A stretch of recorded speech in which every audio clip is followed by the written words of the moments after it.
Muy bien, pues bienvenidos, bienvenidas, bienvenides a la última sesión de esta UCA, Historia Contemporánea de las Relaciones Internacionales. En esta última sesión vamos a hablar ya no de cuestiones históricas, sino pues de una realidad actual, contemporánea, y esta es el ascenso de China.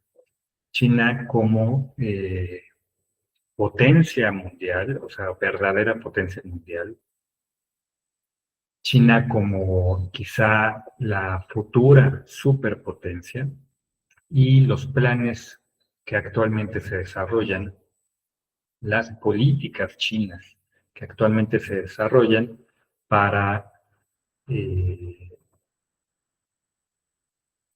quizá no como un objetivo central alcanzar este estatus, pero sí para mantener a China en la senda del desarrollo, del crecimiento, de la mejora continua y en el cual se vislumbra, en la cual en esta senda se vislumbra pues que eventualmente superará a Estados Unidos como la primera potencia en todos o casi todos los ámbitos. Bueno, como podemos ver en la foto de la presentación, vemos a varios líderes internacionales, líderes mundiales, que básicamente, si bien conocemos a Vladimir Putin, presidente ruso, y a el presidente de Corea del Norte, también podemos ver atrás al presidente de Irán, los presidentes de Kazajstán, etcétera. Y naturalmente a el presidente chino Xi Jinping. Bueno, más que nada esta imagen es simbólica o es ilustrativa del gran poder que está surgiendo en Asia, en el continente asiático. Es decir, Asia, con todos estos factores y otros, ahí no aparece el de India, pero también se encuentra, pues se ha convertido en un polo mundial en el cual a su vez hay múltiples polos de poder que tiene características incontestables, ¿no? Tiene una población enorme, tiene una diversidad religiosa también muy grande, una capacidad industrial eh, inmensa, así como de recursos, lo cual definitivamente está haciendo que el orden eh, de las relaciones internacionales se desplace a la sección o a la región del mundo conocida como Indo-Pacífica o Asia. Más adelante vamos a ver un mapa para ilustrar esto. Hay que recordar que al menos desde la llegada de los europeos al continente americano, las relaciones internacionales o el poder global giró hacia el Atlántico. Y lo que se formó desde ese entonces, allá por 1500, pues fue un orden atlántico, donde los imperios europeos, el imperio británico, el imperio español en su momento, Francia, Alemania, Italia, pues crecieron y se pusieron a la vanguardia, digamos, del mundo de las relaciones internacionales. Curiosamente siempre en franca competencia con Rusia, este país enorme, que en sí mismo podría ser un continente. Y a partir de esos centros de poder atlánticos, se dominó el mundo. Se dominó a América con sus colonias, se dominó a África con sus colonias, se dominó también a Asia con sus colonias. A partir de la Segunda Guerra Mundial, este orden se rompe. Europa, los centros de poder europeos tradicionales, como Londres, como París, como Berlín, quedan debilitados. Su poder, podemos decir que pasa a Washington, a Nueva York, atraviesa el Atlántico y la nueva hiperpotencia es los Estados Unidos.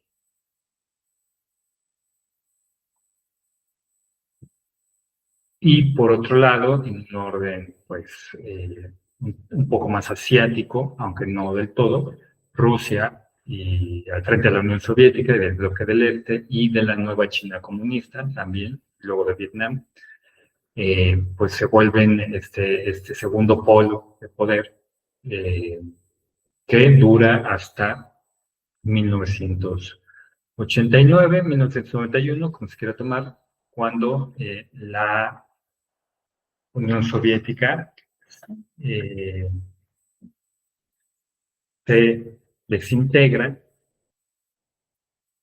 y entra sus países constitutivos, así como sus países aliados de Europa del Este, entran a formar parte del orden capitalista, ¿no? De organización capitalista y de democracia o presunta democracia liberal.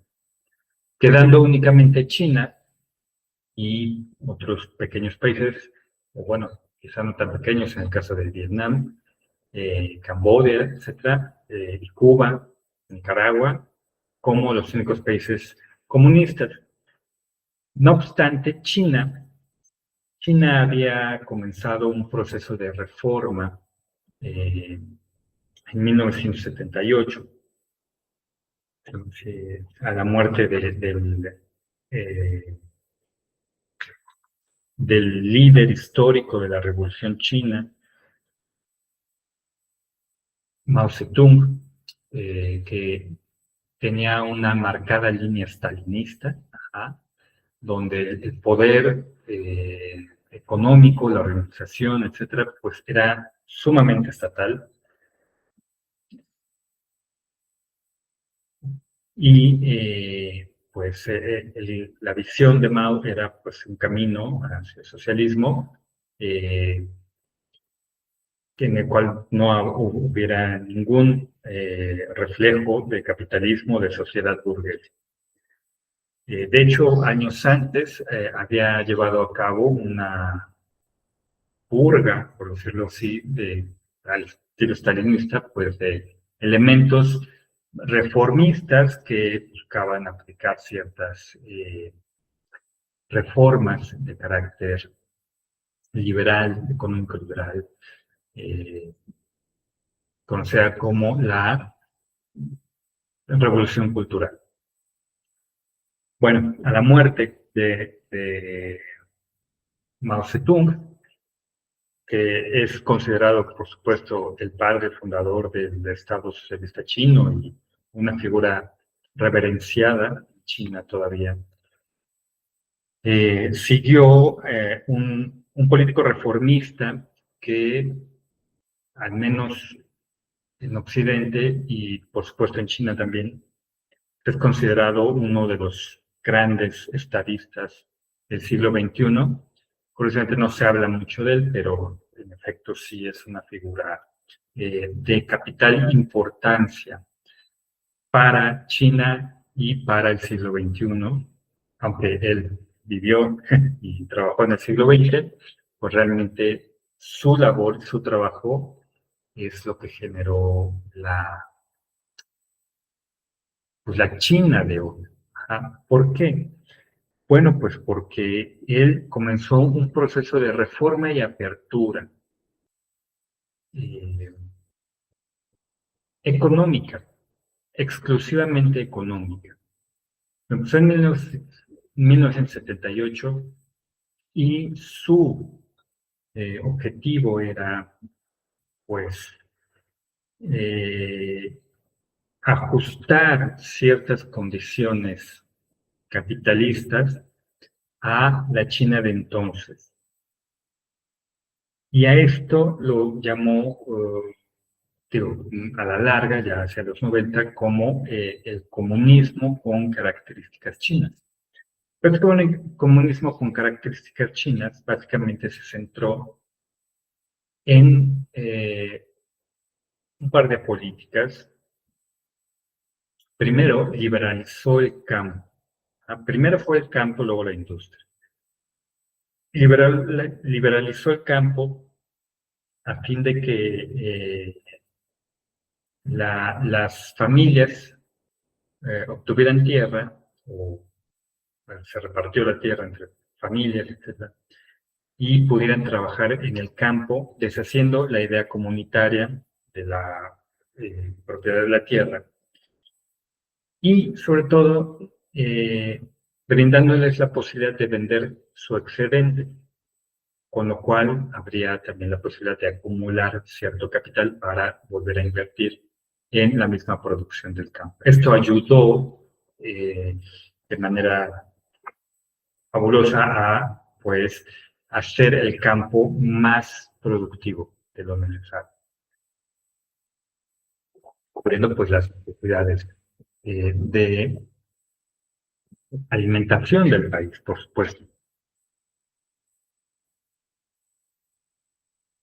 Primero, repito, liberalizó el campo en este esquema de repartición de la tierra a las familias. Posteriormente, también liberalizó la industria, pero lo hizo de manera muy inteligente, creando ciertos centros de producción en la costa de China, con salida directa al mar. Y permitió a su vez, esta es la parte de la apertura, que llegara la inversión extranjera, aprovechando pues la ventaja competitiva de la mano de obra prácticamente regalada o a precios ínfimos, pues que ofrecía China, naturalmente por la enorme cantidad de población que tenía. Esto pues trajo consigo capitales extranjeros, que insertaron naturalmente a China dentro del sistema de Bretton Woods, del sistema económico del dólar, y también dentro del comercio mundial, sobre todo con Estados Unidos, ¿no? O sea, y pues ya ahora es muy famoso, ¿no? O sea, todo está hecho en China, y antes había muchas cosas también que estaban hechas en China y eran baratas y de mala calidad, quizás hace unos 20 años. Hoy son baratas y de calidad aceptable, relativamente aceptable. Si no, es que inclusive de buena calidad, de hacer muchos aparatos celulares. Bueno, pues esto empezó así. Empezó así en los finales de los 70, 80, 90. Esto pues llevó una gran inversión, una gran colocación de industrias en estos sectores, en estas regiones de China, de la China continental, que pues le hicieron generar una gran cantidad de riqueza, sobre todo para la exportación, ¿no? Y también al interior, por supuesto. Y el mismo Deng Xiaoping estableció que la reforma y la apertura iba a ser única y exclusivamente en términos económicos, pero no en términos políticos. En términos políticos, China debía regirse sobre la base del pensamiento comunista, del pensamiento socialista, de Marx, de Lenin y de Mao. Y el poder debería estar igualmente concentrado en el Partido Comunista Chino,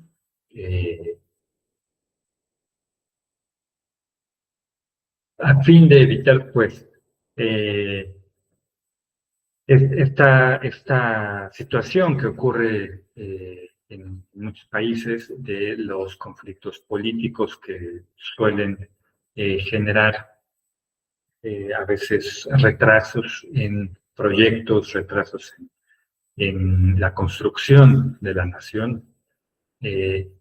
Eso Deng Xiaoping lo tuvo muy claro y dijo, no, el camino es el socialismo, pero con características chinas. Creo que es muy inteligente al señalar esto, porque, bueno, en primera, hay que señalar que los teóricos del socialismo nunca establecieron cómo debía ser un Estado socialista, qué características tenía que tener, pero sí intentaron predecir que el camino al socialismo pues solo podía surgir o llegar luego de que las sociedades estén industrialmente avanzadas, ¿no? Y en ese momento, en el momento en que Deng Xiaoping es elegido secretario general del partido y presidente de China, China es un país principalmente agrícola. Eh, no es industrializado, no cuenta con industria pesada como las grandes potencias industriales europeas o Estados Unidos. Entonces, esa visión, es decir, necesitamos resolver la base económica de nuestra sociedad. ¿Y cómo lo podemos hacer? Bueno, de esta manera. Y bueno, esas son las reformas que plantea Deng Xiaoping y que son la razón de por qué hoy China es la fábrica del mundo, literalmente. Es la fábrica del mundo, todo se hace ahí. Y es curioso observar en el proceso mundial cómo la apertura neoliberal impulsada desde Londres, desde Washington, Nueva York, beneficiaron directamente a China y curiosamente en contra de los intereses, al menos los intereses de largo plazo de estas potencias capitalistas, porque con todo el cambio neoliberal, eh, mucho de la inversión eh, estadounidense, sobre todo en industria pesada, también europea, o en manufactura, se trasladó a China. ¿Por qué? Porque precisamente era más barato producir en China. Entonces, muchas empresas estadounidenses, alemanas, por ejemplo, pues trasladaron su producción a China. Naturalmente, en estos países la economía se transformó y la base de la economía pues es esta economía del conocimiento donde se desarrollan nuevas tecnologías, donde se diseñan nuevas soluciones a problemas, pero quien produce la idea del plano al final lo hacen en China. Y China, naturalmente, es muy inteligente, pues o comenzó también a aprender de los diseños que se construyen en su país. Y ahora, pues China cuenta también con una fuerte capacidad de innovación tecnológica que crece día con día. Y ahora vemos que, por ejemplo, Donald Trump, que vive en el siglo pasado, me refiero al siglo XX, en específico a los años 90 del siglo XX, Estados Unidos le iba muy bien y a él le iba muy bien. Porque creían en esta cosa de que Estados Unidos había ganado la Guerra Fría y que su modelo era el mejor, pero que también era un modelo creado en eh, lo, digamos, las postrimerías o la época posterior a la Gran Depresión y el New Deal, etcétera, etcétera. Pues ahora Trump dice, pues ahora tienen que regresar las empresas a producir en Estados Unidos, producir para que haya trabajo en Estados Unidos, lo cual económicamente es inviable para estas empresas. Algunas a lo mejor trasladarán una parte de su producción, pero la competitividad china es insuperable. Insuperable, eh, al menos al día de hoy. Entonces, pues es económicamente inviable, pensándolo desde el interés de la empresa, que el interés supremo de la empresa es siempre tener el mayor beneficio, jamás es apoyar a sus trabajadores, ni innovar, ni nada de eso. Si una empresa va a innovar es porque eso le va a dar mayor beneficio, mayor ganancia. Entonces es muy difícil pensar que con todo lo que haga Trump, muchas empresas hagan un esfuerzo real por regresar su producción a Estados Unidos. Estamos hablando de empresas muy grandes como iPhone, por ejemplo, como Apple. eh, en fin, la base de la economía actual de Estados Unidos o de algunos países de Europa es, repito, la innovación tecnológica. O sea, Apple diseña un software, diseña aplicaciones, diseña un teléfono. El teléfono se construye en China, porque es sumamente barato. El aparato, el hardware, ¿no? Es trasladado a Estados Unidos, donde se le pone esta inteligencia o este valor agregado del software y es vendido a miles de dólares como la última novedad. La innovación es actualmente el motor de la economía de Estados Unidos. En el momento en que Estados Unidos deje de innovar o sus innovaciones no resulten tan importantes o tan interesantes como las que pudiera ser China u otros países, ese momento va a ser uno de los que van a poner a prueba a pues, todo el modelo norteamericano. Pero ahorita tiene esa gran ventaja. Y curiosamente tiene esa ventaja hecha mucho a partir de científicos de todas partes del mundo. Científicos de la India, de Pakistán, científicos de México, científicos europeos, eh, y no tanto de científicos norteamericanos propiamente dicho. Y algo que se está viendo cada vez más es que estos científicos están regresando a sus países de origen. Entonces, bueno, estamos también en un momento de cambio y transformación en ese sentido. ¿Y por qué están regresando a sus países de origen? Pues porque se dan cuenta que la calidad de vida en los Estados Unidos ha disminuido en los últimos años. ¿Esto de qué nos habla? Pues de que existe un proceso de decadencia del imperio, o bueno, de los Estados Unidos,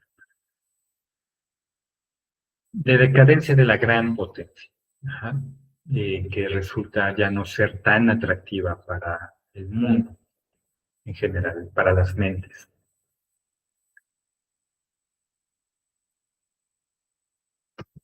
Bueno, China, aquí podemos ver algunos datos. Tiene una población de 1.416 millones de habitantes. Esto es alrededor de 10 México. ¿Ah? China en sí mismo es un continente. Es un continente por la cantidad de gente que hay y el territorio tan enorme que tiene.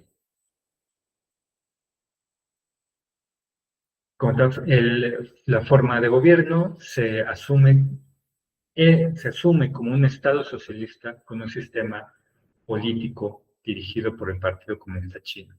¿Ah?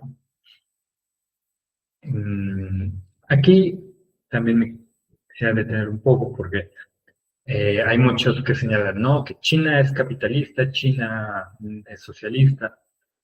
Pues creo que la mejor definición que podemos tener es la propia de Xiaoping, es que pues China es un país con un sistema eh, comunista o socialista de características chinas. Eh,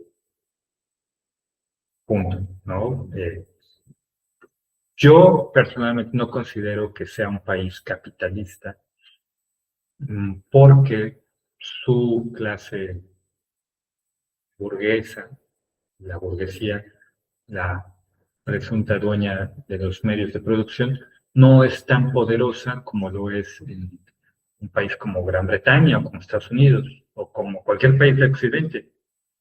Eh, y las políticas estatales pues están muy dirigidas, completamente dirigidas, no al beneficio de esta clase eh, poseedora, sino al beneficio de la sociedad, literalmente socialista, ¿no? Entonces, pues yo no consideraría que China es un país capitalista en sí mismo, pero por supuesto tiene pues características de mercado, ¿no? O características capitalistas. Pero bueno, encontrarán ciertamente muchos análisis donde digan, no, es el país más capitalista del mundo. Pues ya cada quien puede eh, considerarlo de acuerdo con las fuentes y los argumentos que presente. El siguiente dato es el Producto Interno Bruto en paridad del poder adquisitivo,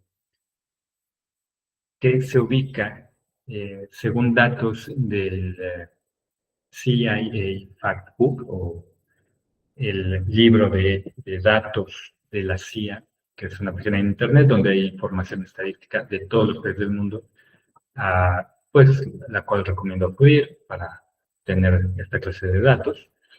Eh, el PIB en paridad del poder adquisitivo es de 33.6 billones de dólares. Aquí, ojo, eh, en inglés, cuando hablamos de billions, esto se traduce en el español como miles de millones. Ajá. Y cuando en inglés hablan de trillions, al español se traduce como billones. Ajá.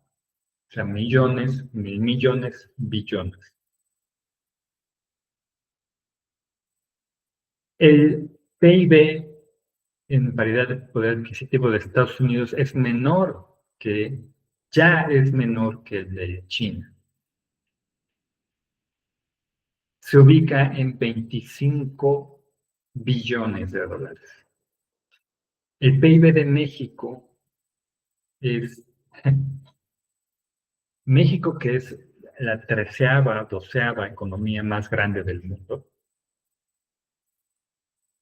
es de apenas 2.8 mil millones de dólares.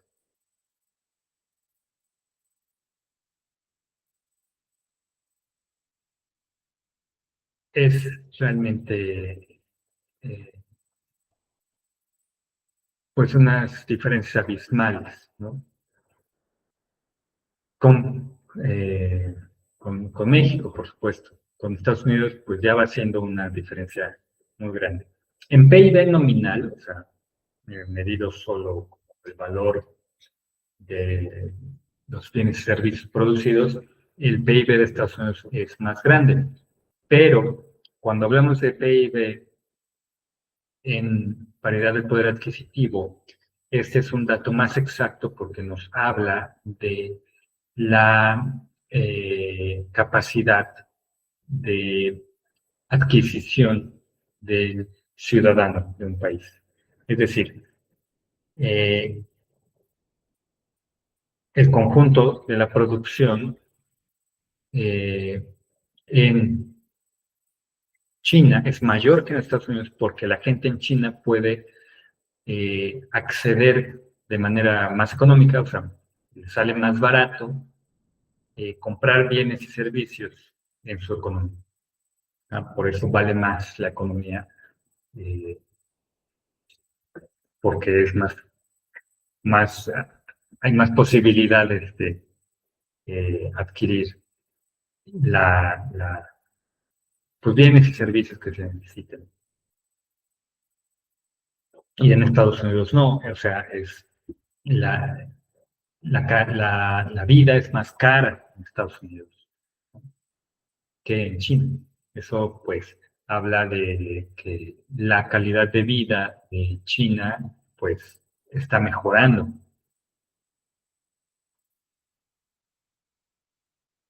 Igual, bueno, pues, México es muy menor, es casi insignificante, es menos de un 10%, menos de un 10% del PIB de China. Por supuesto, hay que matizar que, bueno, China tiene 1.400 millones, o sea, tiene 10 veces más la población de México y tiene como 5 veces más la población de Estados Unidos. Ese es otro elemento, la cantidad de gente entre la que hay que repartir el pastel, pero bueno, pues son escalas distintas. El otro dato importante es que las exportaciones se ubican en 3.7 billones de dólares y las importaciones en 3.2 billones al año 2024. Esto significa que la balanza comercial y de pago, eh, la balanza comercial es superavitaria, o sea que recibe más, gana más dinero del que gasta. Eso es en términos llanos. Gana más dinero del que gasta. Cuando ganas más de lo que gastas, pues estás acumulando o tienes la capacidad de acumular capital, de invertir, de crear nuevas cosas. Podemos ver el mapa donde se ubica China. Está en el este de lo que se considera, o bueno, del continente asiático o de la masa continental euroasiática. ¿Ah? Tiene fronteras con Rusia, tiene fronteras con India y tiene fronteras con el subcontinente asiático y salida al mar, al Océano Pacífico particularmente. También puede llegar rápidamente a Japón y, bueno, su bandera, obviamente. Esta es la región del Indo-Pacífico. Como su nombre lo indica, incluye al Océano Pacífico y al Océano Índico. Y es a donde se está trasladando el poder, el comercio, la importancia real del mundo. Aquí tenemos el Océano Atlántico y Europa. Antes, acuérdense, había sido al revés, o sea, Europa, el Océano Atlántico, estaban en el centro de las relaciones. Hoy ya no es así. O es un proceso cada vez más acentuado el hecho de que las relaciones de comercio, de poder, están trasladándose a esta área. Ajá. Aquí con China.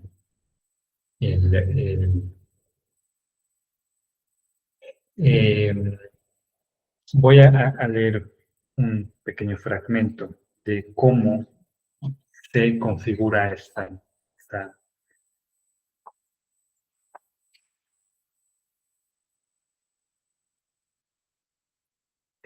región. Un segundo.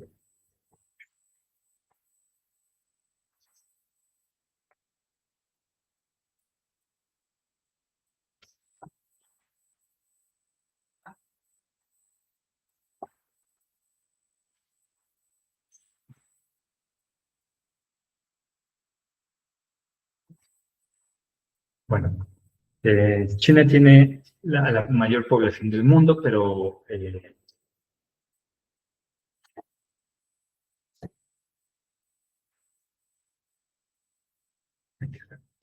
mapa político y económico de Asia ilustra el complejo tapiz de la región. Comprende países industrial y tecnológicamente avanzados como Japón, la República de Corea y Singapur, cuyas economías y estándares de vida rivalizan con los de Europa. 3 países de dimensión continental como China, India y Rusia. 2 grandes archipiélagos, además de Japón, Filipinas e Indonesia, compuestos por miles de islas que flanquean las principales rutas marítimas. 3 naciones antiguas con una población similar en número a la de Francia o Italia, Tailandia, Vietnam y Birmania, la inmensa Australia y la rural Nueva Zelanda, con poblaciones mayormente de ascendencia europea, y Corea del Norte, una dictadura familiar stalinista, carente de industria y tecnología, excepto por su programa de armas nucleares. Una gran población mayoritariamente musulmana prevalece en Asia Central, Afganistán, Pakistán, Bangladesh, Malasia e Indonesia, y existen minorías musulmanas cuantiosas en India, China, Birmania, Tailandia y Filipinas. Bueno, esa es la radiografía de la región indoasiática, también en el Índico hacia el Golfo Pérsico, que ya vimos que fue escenario de las disputas de la primera década del siglo XX, pues están parte de las mayores reservas de gas y de petróleo del mundo. Ajá. Si regresamos a la primera imagen, vemos que pues la mayoría de los líderes están muy interesados en generar un orden asiático propio, pues de comercio, de crecimiento, y que no esté bajo los dictados de las potencias eh, anteriores, las potencias europeas o Estados Unidos. Y eso es cada vez más evidente. Ahorita se ha desatado, bueno, la guerra de aranceles entre Estados Unidos y China. Ya desde la presidencia de Obama, hace ya 20 años, hace ya 10 años, iniciada casi 20 años, pero bueno, en su centro hace alrededor de 10 años, pues se había planteado desde Washington la necesidad de trasladar el foco hacia la región del Pacífico y de China particularmente. Esta región también se va a convertir en una de las más importantes ahora por la política o la iniciativa china de la ruta de la franja la iniciativa de la Franja y la ruta conocida como la Nueva Ruta de la Seda, también conocida de esa manera. Este es un plan impulsado por el actual presidente chino, Xi Jinping, una de las personas más poderosas ya del mundo, que vimos en la foto del principio. Es una iniciativa para crear toda una red de infraestructura de comunicaciones, de transporte comercial entre China y Europa. Como pueden ver en el mapa, pues llega prácticamente hasta España, pero pues, también está ahí a un paso Portugal, o sea, es prácticamente unir toda la masa euroasiática, como lo estaba, al menos por la ruta comercial de de, de la seda, la ruta de la seda, que si bien pues las aventuras de Marco Polo se pueden dar una idea de qué se trataba y cómo comerciaban en ese entonces, pues, sobre todo los mercaderes de Venecia, que de ahí viene mucho de su riqueza, de su esplendor, son con la lejana China y sobre todo con telas como la seda, que era una como, mmm, digamos, era un secreto industrial de la época de cómo se elaboraba esa tela tan fina, conocida como la seda, y pues era a partir de un gusanito, o es todavía a partir de un gusanito, que se daba en China y pues cuyo mantenimiento, digamos, su producción era una cuestión completamente protegida por el imperio chino y mongol, que lo llevó a dominar un poco, porque pues representaba una fuente de ingresos y son secretos, ¿no? Es lo mismo. Ahora, pues las innovaciones son tecnológicas en materia informática y es algo que también está llevando a cabo China con el 5G, 6G, etcétera, etcétera, que ya está creando. Pero bueno, la intención también de esta iniciativa es unir prácticamente toda Asia. ¿Y por qué es unir territorialmente Asia? Eh, bueno, hay que apuntar también que esta ruta que está aquí arriba, esta es Mongolia, aquí conecta con el tren transiberiano que conecta directamente a Moscú. Entonces, ¿cuál es la intención? Además de desarrollar todas las rutas comerciales con los países del Asia Central, con Irán, Turquía, etcétera, y hacerlo marítimamente con India, con el sur de Asia y con África, pues parte de su interés es que sus centros de producción, aquí en el mapa, pues tengan la posibilidad de salir también hacia, hacia occidente, hacia el oeste, por la vía terrestre. ¿Ah? Principalmente ahorita lo usa la vía marítima y mucho de su comercio pues va naturalmente a Estados Unidos, pero también es expandir ese desarrollo económico, ese desarrollo industrial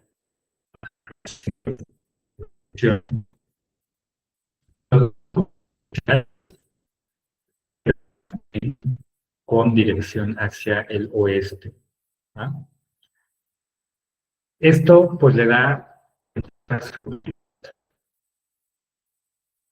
porque no hay la posibilidad de hacer un bloqueo marítimo a China.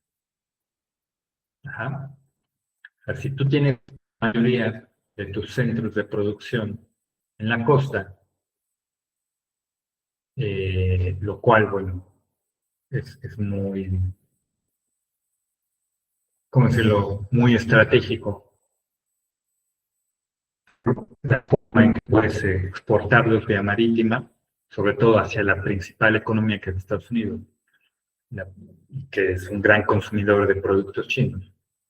Ante la amenaza eh, de esa misma economía de ponerte restricciones al comercio vía marítima o hacerte un bloqueo, pues lo mejor que puedes hacer es mirar al otro lado y darle otra salida a tu capacidad industrial, ¿ah? Pero esta vez terrestre. Y aquí sí no puede, bueno, Estados Unidos tiene capacidad militar de llegar a esto, pero tendría que estar en consonancia con todos estos países con los cuales no está en consonancia. Pero además puede proyectar su potencial industrial no solo con sus países vecinos, que representan un gran mercado, sino lo puede hacer llegar hasta Europa, que también es un gran consumidor. Ajá. Entonces, esto es, pues, abrirse al mundo, parte de su política. Y bueno, esta gran ruta de la seda, vaya, es una reedición de la ruta original de la seda, que en su momento, revisen la historia, es muy bonita. Pues los grandes, antes de Europa, antes de que Europa fuera lo que conocemos, que hasta se considera, se autonombra, o quién sabe quién nombró, viejo continente, en realidad los viejos continentes es Asia, antes de que Europa, o más bien cuando Europa estaba sumida en el sueño de la Edad Media, y esta zona, toda Asia, Asia Central, Irak, eh, toda esta parte que se dedicó a destruir Estados Unidos y a explotar Gran Bretaña y Francia y los holandeses, a explotar despiadadamente. Eh, Era una zona de comercio muy fructífera y había reinos, había ciudades esplendorosas. El Taj Mahal, al seguro lo han visto, es una de las más maravillas de la humanidad, pues data de esos años. Samarcanda es otra ciudad también hermosa, que es como eh, esta Petra, Jordania, más bella, yo creo, eh, que son como ciudades panteón, pero de una belleza increíble, que estaba muy impulsada por el gobierno, el comercio de especias, el comercio de la seda, el comercio de todo lo que se producía. ¿Qué pasa? Que a la caída del Imperio Bizantino, esto lo debieron ver a lo mejor en la tercera parte, en la materia anterior, cuando los otomanos vencen finalmente a Bizancio y toman Constantinopla, la actual Estambul, el comercio de Europa se cierra y pues esta ruta deja de ser rentable, por un lado, y Europa comienza a salir hacia, digo, porque lo que buscaba era comerciar con esto. Acuérdense que la intención de Colón era llegar a la India, pero por el oeste, y se toparon con la maravilla que es este continente americano, lleno de riquezas, y lo empezaron a explotar. Entonces, eh, salvo Gran Bretaña y Holanda, un poco Francia, pues muchos de lo que alimentaba a Europa venía directamente de América. Y pues todo esto, estas rutas se cerraron completamente y empezó a decaer. O bueno, a tener otros procesos políticos, ¿no? Bueno, la idea es hacer que renazca todo este corredor comercial. Y esto, pues, atrae mucho a todos los países de la región, definitivamente, y todos se han sumado. La otra ruta es, pues, marítima, igual llevar todos sus productos a todos estos grandes mercados y abrir a África, que actualmente ya hay una gran presencia china en África. Pero además es una presencia muy distinta a la presencia europea o occidental, no es una presencia de explotación y de esclavitud. Realmente hay una eh, presencia pues de comercio y de cooperación muy distinta a los europeos. Entonces, naturalmente, para Occidente, para los países europeos, para Estados Unidos, China se ha vuelto la principal amenaza eh, por toda esta visión, por todo el potencial que hay en su industria, inclusive en su modelo. ¿Ah? Entonces no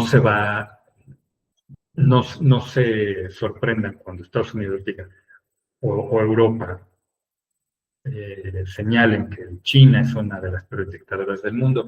No, no es peor que ellos, simplemente se está comiendo el pastel que ellos se comieron durante mucho tiempo y del cual no compartieron a nadie, ¿no? Aquí volvemos a ver entonces, tomar en cuenta los centros industriales de China, con su salida al mar, al Pacífico, al mercado norteamericano y de América, bueno, principalmente al norteamericano, pero la intención de abrirlos hacia el oeste. Y bueno, eso sería todo. Realmente es muy interesante el momento. Quería también platicar sobre esto. Hay dos líneas que maneja China actualmente. Para comprender a China hay que considerar estas dos líneas. Sobre todo la China en su capacidad actual en su política exterior. Uno, es la teoría del socialismo con características chinas del camarada Deng Xiaoping. Se señala que es una política de un centro, dos puntos básicos. La construcción económica es el centro, o sea, llevar a China a un desarrollo económico es el objetivo central. Y los dos puntos básicos es a través de la reforma y la apertura, o sea, estar en un proceso de forma continua y abrirse comercialmente al mundo. Como ejemplo, la iniciativa de la nueva ruta de la seda. Y todo bajo los principios del camino socialista, de la dictadura democrática popular, bajo el liderazgo del Partido Comunista Chino y con fe en el marxismo, leninismo y el maoísmo. Si alguien piensa que el comunismo o el socialismo murieron con la Unión Soviética, pues está muy lejos de la verdad. Y la otra política es un país con dos sistemas. Ajá. En este señala que, bueno, la República Popular China, el país continental practica el socialismo, pero sus regiones, Hong Kong, Macao y Taiwán que es un estado en el cual China no tiene soberanía, pero sobre el cual reclama soberanía, manejan el capitalismo como tal. Lo que busca naturalmente es esta reunificación con la isla de Taiwán de manera pacífica para mantener la estabilidad de estas regiones. Hong Kong ya lo ha hecho, Hong Kong, Macao me parece que también, y no plantea en la reunificación con Taiwán transformar todo, al menos no de la noche a la mañana, ¿no? Entonces, el principio de un país con dos sistemas significa practicar los dos sistemas bajo el requisito de un país. Reconocer el principio de un país con dos sistemas implica ante todo la necesidad de reconocer un país, es decir, la República Popular China, y reconocer que la parte principal del país practica el socialismo con peculiaridades chinas, que es el socialismo planteado por Deng Xiaoping. La verdad es que hay mucho que hablar de China, pero pues es algo que no solo tendrán que estudiar en los libros, sino que ver en la realidad del día a día, en cada declaración, en cada evento, en cada proyecto que surja en estos momentos. Y bueno, pues con eso terminamos el curso. No se queden con todo lo que yo digo, acudan a muchas fuentes de análisis, a libros nuevos, libros viejos, todo lo que puedan leer es bueno, y construyan a partir de ahí su propio criterio sobre las tendencias históricas, sobre los hechos históricos. Por ejemplo, en mi opinión particular, lo que aplicó Deng Xiaoping no es sino otra cosa que la nueva política económica con Lenin en su momento y que Stalin echó para atrás. Lo que sí es cierto y coincido con todos los analistas es que las reformas de chinas fueron más inteligentes que las reformas de Gorbachev, en virtud de que primero hicieron la reforma económica y una reforma muy bien pensada, muy inteligente, y posteriormente la reforma política, que bueno, realmente no hay tal en el caso chino, sino que ha sido una un continuo mantenimiento en el camino al socialismo, a pesar de lo que digan otros. Y bueno, ahora sí con eso ya lo termino. Doy por concluido y termino esto. Pues muchas gracias y nos estaremos viendo en otras asignaturas, espero. Hasta luego.